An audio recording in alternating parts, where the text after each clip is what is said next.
आइए आज हम हिंदी का व्याकरण बेसिक मालूमात सीखेंगे। सबसे पहले है यहाँ पर संज्ञा। तो संज्ञा यानी किसी व्यक्ति, वस्तु, स्थान, भाव, पदार्थ आदि के नाम को संज्ञा कहते हैं। व्यक्ति, वस्तु, स्थान, भाव, फीलिंग हमारी, इसको संज्ञा कहते हैं। जैसे पुस्तक, शाला, प्रसन्नता आदि, हमारी खुशी, गमगीन होता है इंसान, इसको भी ईमानदारी, ये संज्ञा है। इसी तरह वचन, दूसरा है वचन। शब्द के जिस रूप से संख्या का बोध हो उसे वचन कहते हैं। वचन के दो प्रकार हैं, पहला है एक वचन, दूसरा है अनेक वचन। एक वचन में जिसे हम वाहिद कहते हैं, जैसा पेंसिल, लड़की, आँख, कपड़ा आदि वगैरह वगैरह। इसी तरह अनेक वचन यानी जमा, पेंसिलें, लड़कियाँ, आँखें, कपड़े, औरतें इत्यादि। ठीक है। अब लिंग। लिंग व्याकरण में जाति को लिंग कहते हैं।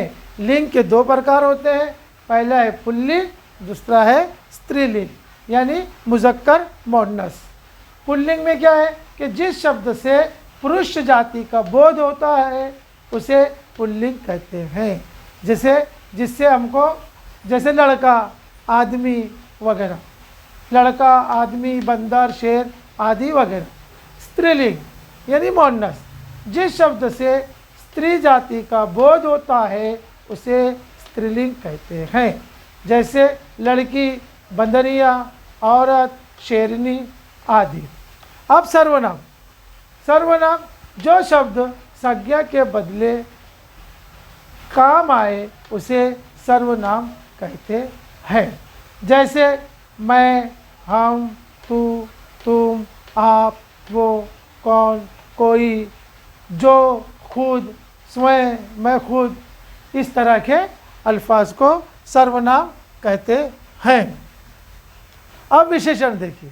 विशेषण यानी जो शब्द संज्ञा या सर्वनाम की विशेषता बताए उसे विशेषण कहते हैं, यानी सिफत।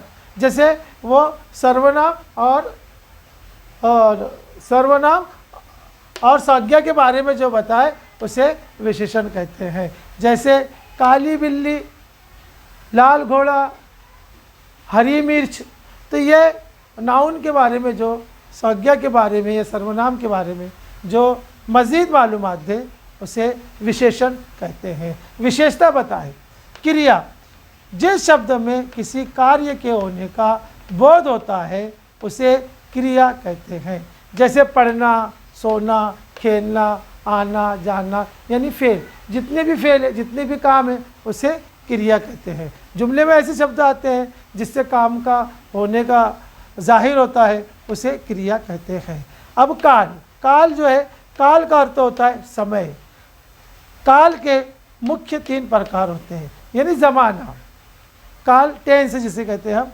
नंबर एक है वर्तमान काल, दूसरा है भूतकाल, तीसरा है भविष्यकाल। वर्तमान काल, मैं आम खाता हूँ यानी आज जो शुरू है, और भूतकाल, मैंने आम खाया जो कल बीत गया यानी जो काम हो गया, जो क्रिया हो गई उसे भूतकाल कहेंगे, और जो शुरू है उसे वर्तमान कहेंगे। और भविष्यकाल, मैं आम खाऊंगा जो समय आने वाला है उसे भविष्यकाल कहेंगे। अब समानार्थी शब्द देखिए।